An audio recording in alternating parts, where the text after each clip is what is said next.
Hi there, it's Leanne at Body Shop Performance and welcome to this week's Thrive in 5. A tip I can impart to you in 5 minutes or less that you can think about, enact, put into action in 5 minutes or less.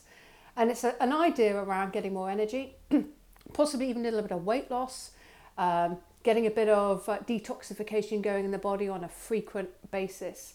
And it's this whole idea around fasting. Now, there's lots to talk about fasting. I haven't done much of it. This particular type of fasting I'm doing is called time-restricted eating. And it's not a calorie reduction exercise. It's purely around eating in a much shorter window than you might normally. So here's what I'm doing.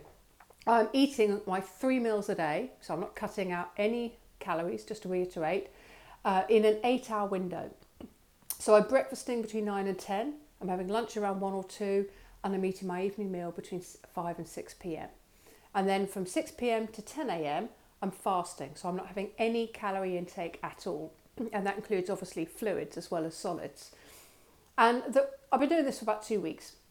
And what I've noticed is I've got a little bit less bloat. I've made a little bit trimmer around my waist. And I feel probably about the same in terms of energy, if I'm honest. But I do feel a little bit more tight, a little bit trimmer. Now, there is some good science behind this. And I'll publish a link to that in the comments if you want to have a look at that. But I would recommend giving it a try. Like anything, and as you'll know if you know me and my content, personalisation is absolutely key. So what's worked for me isn't necessarily going to work for you, but I do think this is worth giving a try.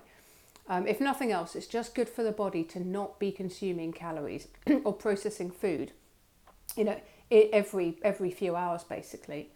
And one of the big things for me is that what I would do is I would come back maybe from being upstairs and working or doing whatever, about to sit down and watch something on television at 9 o'clock, and I'll go to the fridge and I'll have maybe some cheese or dark chocolate, which are my 2 snacky things, and then maybe sit down and watch TV and get a bit of reflux or heartburn. And rather than doing that, I'm stopping eating at 6 o'clock or even if it's 7 p.m, then I'm still having that 15-hour fasting window. So there's no snacking, nothing until a late breakfast. And I am finding that I feel better on that. So that's my tip for you this week.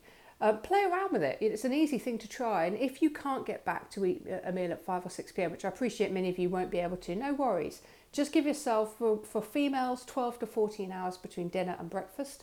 And you could push it a little bit further if you wanted to for males. But 12 to 14 hours is pretty good, actually. So if you do eat your dinner at 8:30 at night, then you're looking for about 10:30 to have your breakfast. The 16-hour fast that I'm doing is on the long side, but I find that I'm coping pretty well with it. So give it a try. Let me know what you think about this one. Fasting's a hot topic in the health, fitness and wellbeing space, so you probably heard lots about it.